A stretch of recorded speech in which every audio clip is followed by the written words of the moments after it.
성경 말씀은 여호수아 4장 20절에서 24절입니다. 여호수아가 요단에서 가져온 그 12돌을 길갈에 세우고 이스라엘 자손들에게 말하여 이르되 후일에 너희의 자손들이 그들의 아버지에게 묻기를 이 돌들은 무슨 뜻이니까 하거든 너희는 너희 자손들에게 알게 하여 이르기를 이스라엘이 마른 땅을 밟고 이 요단을 건넜음이라. 너희의 하나님 여호와께서 요단물을 너희 앞에서 마르게 하사 너희를 건너게 하신 것이 너희의 하나님 여호와께서 우리 앞에 홍해를 말리시고 우리를 건너게 하심과 같았나니 이는 땅의 모든 백성에게 여호와의 손이 강하신 것을 알게 하며 너희가 너희의 하나님 여호와를 항상 경외하게 하려 하심이라 하라. 아멘. 자녀를 위한 특별 새벽기도의 첫째 날 유치부로 이렇게 시작을 열었습니다. 우리가 자녀를 위해서 기도할 때 하나님께서 저희들의 간절한 기도에 응답하실 뿐만 아니라 우리가 원하고 바라는 것을 넘어서 우리 앞서서 행해 주시는 역사가 있기를 소망합니다. 오늘 유치부 선생님들이 원래 두 개를 준비를 했는데 영상이 되지 않아서 죄송하고 또 이 첫 번째 지금 특송을 했던 것이 저희 아이들이 2월 한 달 동안 암송하면서 불렀던 찬양이었습니다. 디모데후서 3장 16절 모든 성경은 하나님의 감동으로 된 것으로 교훈과 책망과 바르게 함과 의로 교육하기에 유익하니 아멘. 이 말씀을 따라서 유치부 아이들뿐만 아니라 우리 자녀들과 모든 다음 세대와 가정에 살아계신 하나님의 말씀이 귀에 들려지고 가슴에 박혀서 영혼이 깨어나고 눌렸던 것이 회복되는 역사가 일어나기를 소망합니다. 김단도 교수님의 트렌드 코리아가 해마다 발간되는 것처럼 이제 기독교에서는 2023년도부터 한국 교회 트렌드라는 책이 나오고 있습니다. 이 책은 한국 안에 현재 목회자, 선교사님들뿐만 아니라 모든 기독교인 그리고 비기독교인들도 설문조사를 광범위하게 해서 교회 이슈와 트렌드 그리고 대응 전략까지 살펴보는 책입니다. 특별히 올해 한국교회 트렌드 2025를 보면 좀 와닿고 재미있는 주제들이 굉장히 많았고 그래서 10가지 주제 중 제가 3가지만 소개하려고 합니다. 첫 번째는 유반젤리즘입니다. 이 뜻은 유튜브 신앙생활인데요. 코로나 시대를 지나면서 유튜브 사용량이 폭발적으로 늘어났고 또 이제 기독교인들의 일상 속에서 정말 뗄래야 뗄 수 없는 익숙한 컨텐츠가 되어서 이제는 유튜브를 통해서 신앙생활에 도움을 얻는 것뿐만 아니라 이것으로 전도도 하고 목회도 하고 있다는 것이 지금 이제 현상이라고 하는 건데요. 이거 너무 공감되시죠? 그리고 두 번째는 멘탈 케어 커뮤니티입니다. 이 뜻은 현대 사회의 치열한 경쟁과 지금 사회적 불평등, 일자리의 불안정함, 또 불공정한 사회 시스템과 부조리, 돈을 중시하는 어떤 이런 사조들 때문에 현대 한국인들의 정신 건강 문제가 심각하다는 것입니다.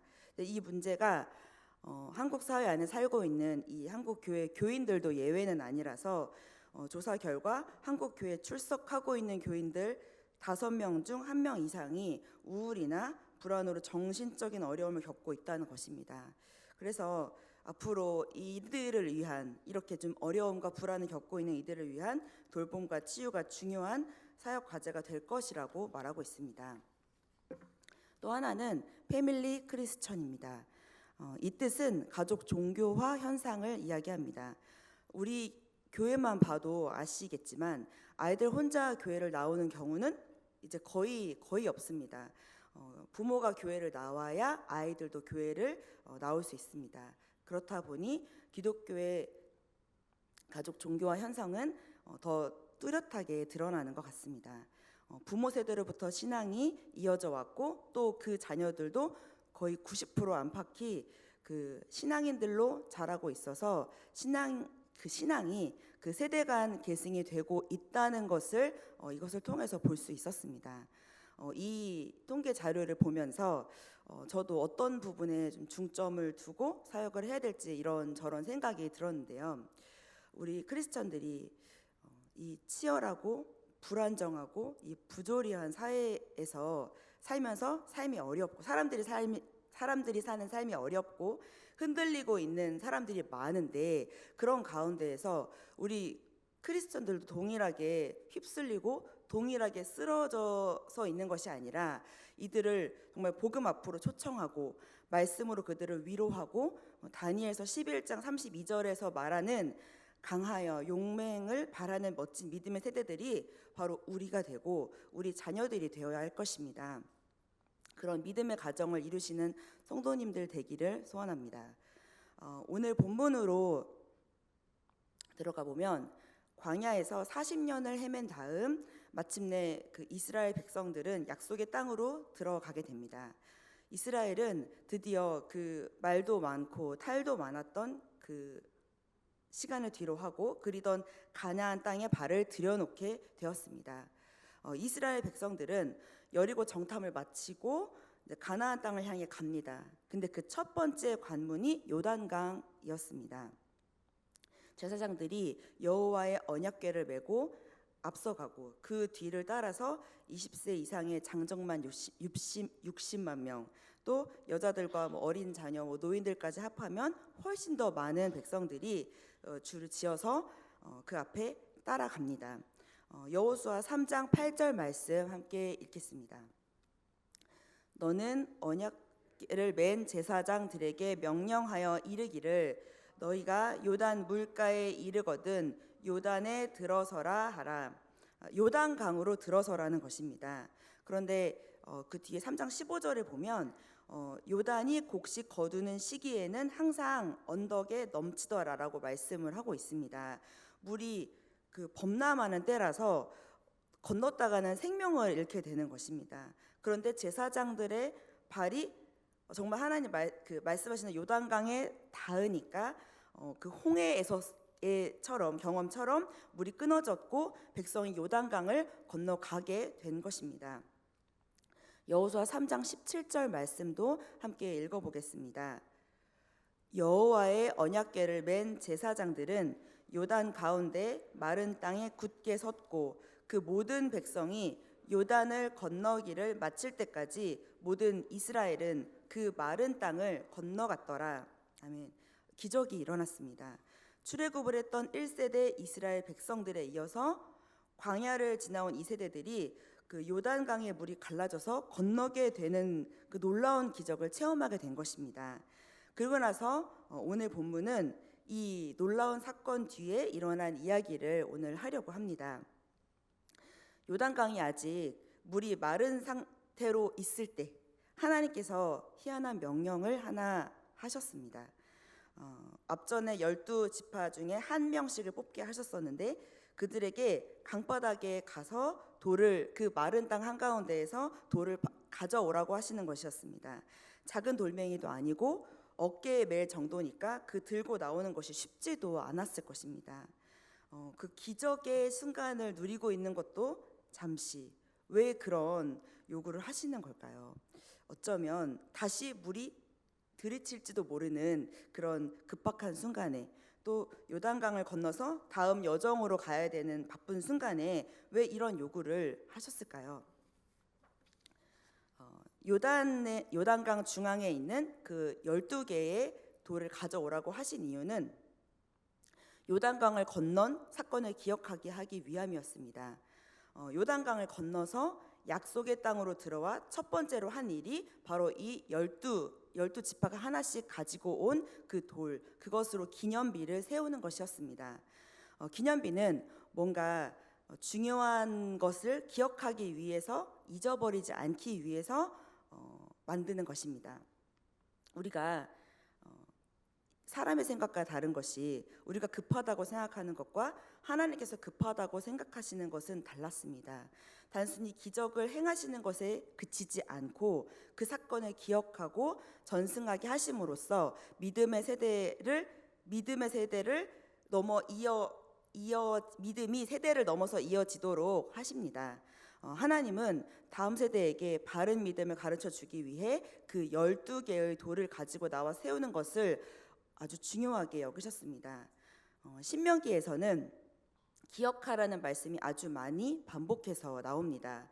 광야에 있을 때는 가나안에 들어가기만 하면 모든 문제가 해결될 줄로 알았지만 그러나 진짜 문제는 약속의 땅에 들어간 다음부터가 문제였기 때문에 모세가 신신당부를 했던 것입니다. 신명기 8장 12절에서 14절 말씀 함께 읽겠습니다.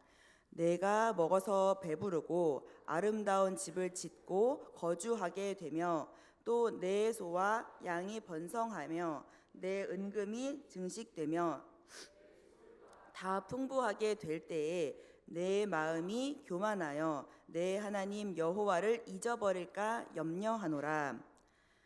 출애굽한 1세대는 아시다시피 광야에서 다 죽었습니다. 이제 2세대가 그 제2의 출애굽 이 요단강을 건너고 새로 시작하는 때입니다. 하나님께서는 이제 2세대에게 3세대를 가르치라고 하십니다. 광야에서 살 때 배고프고 힘들었어도 주님을 많이 잊어버렸지 않았습니까?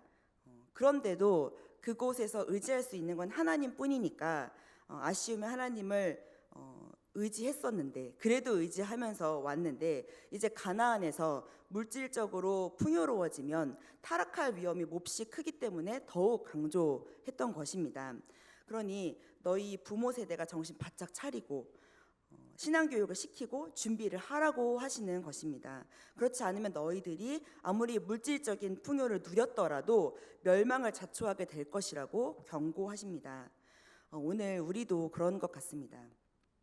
오은영 박사님도 그런 말을 했었는데 옛날 우리 부모님들은 요즘에는 자녀 교육에 정말 신경을 많이 쓰는데 과거에 우리 옛날 부모님들은 밥 안 굶기기만 하면 다행이라고 여기면서 자식을 키웠고 그 이상 바라는 건 없었다고 했었습니다.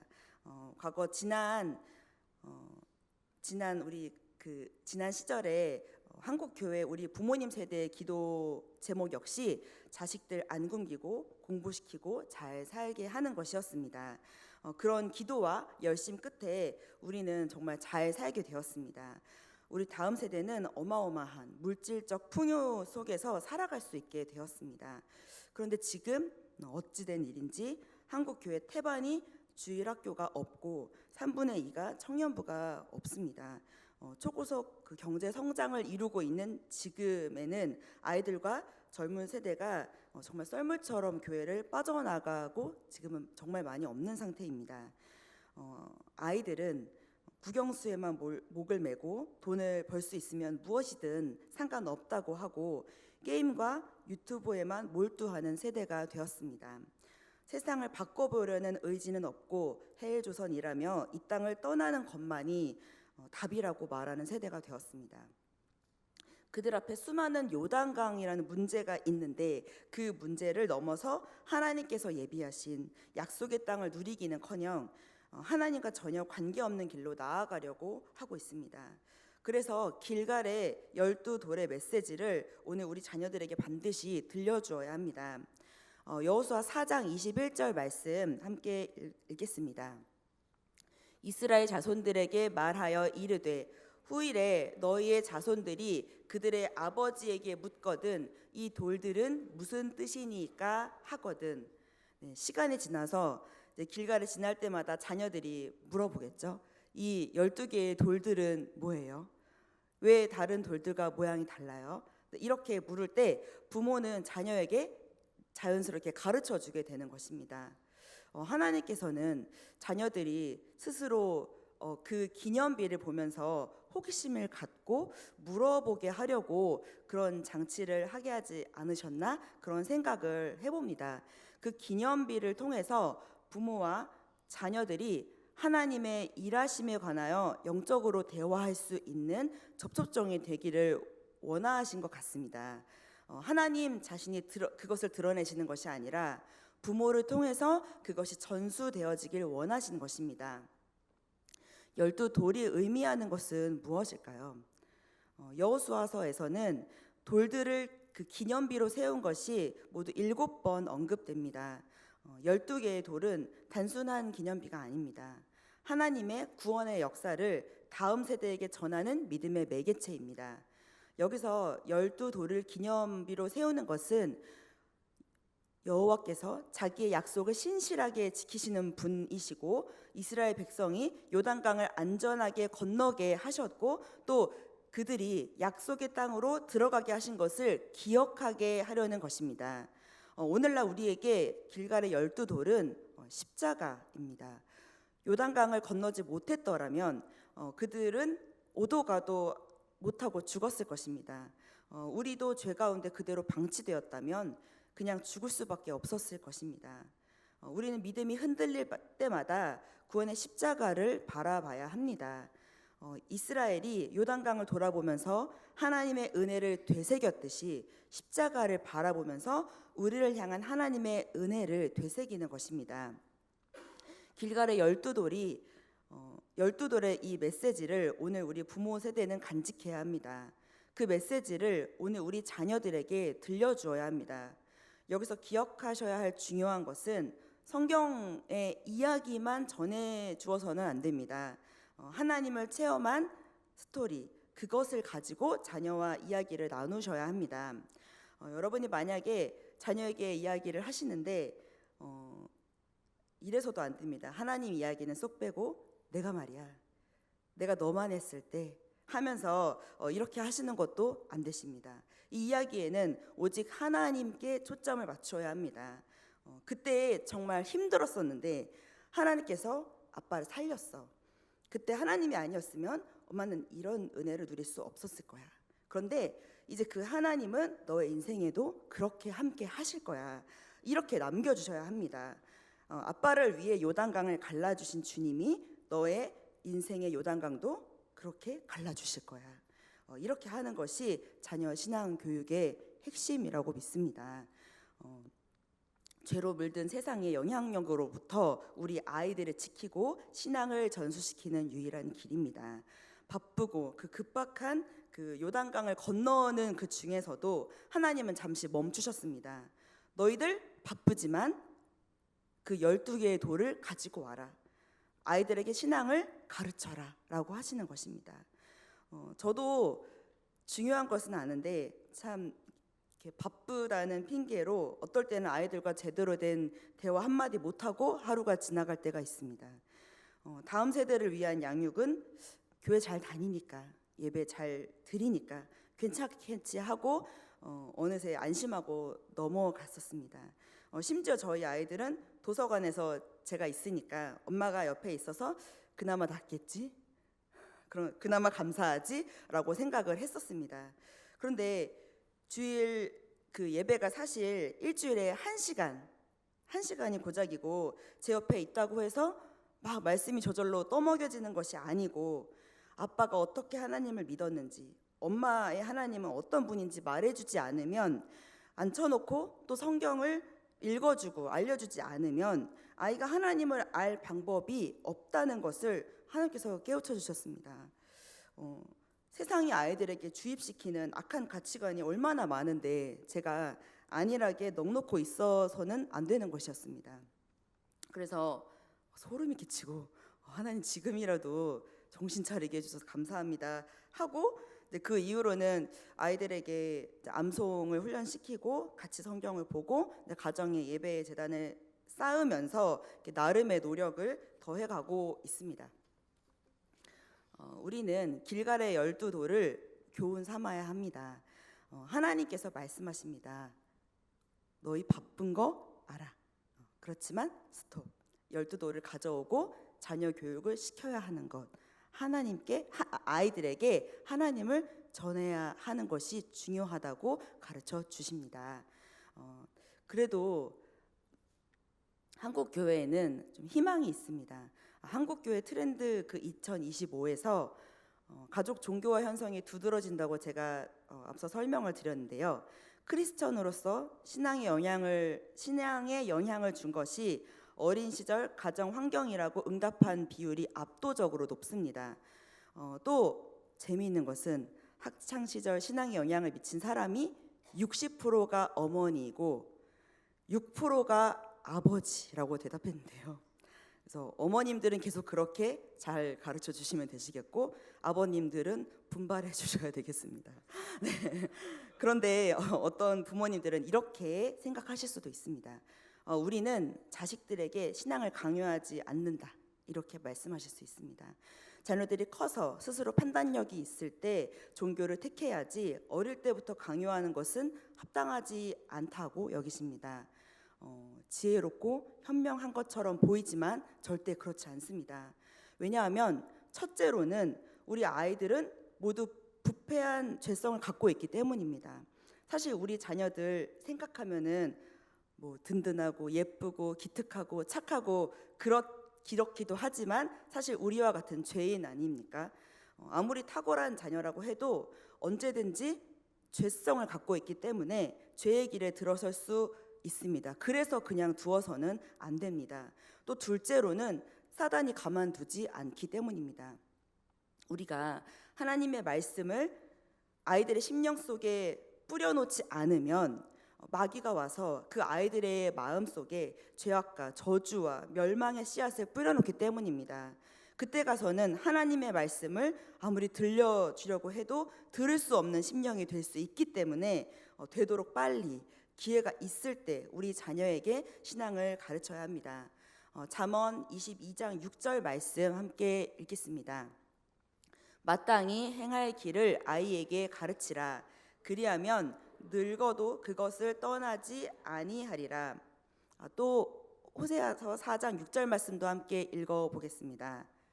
내 백성이 지식이 없으므로 망하는도다. 내가 지식을 버렸으니 나도 너를 버려 내 제사장이 되지 못하게 할 것이요 내가 내 하나님의 율법을 잊었으니 나도 내 자녀들을 잊어버리라.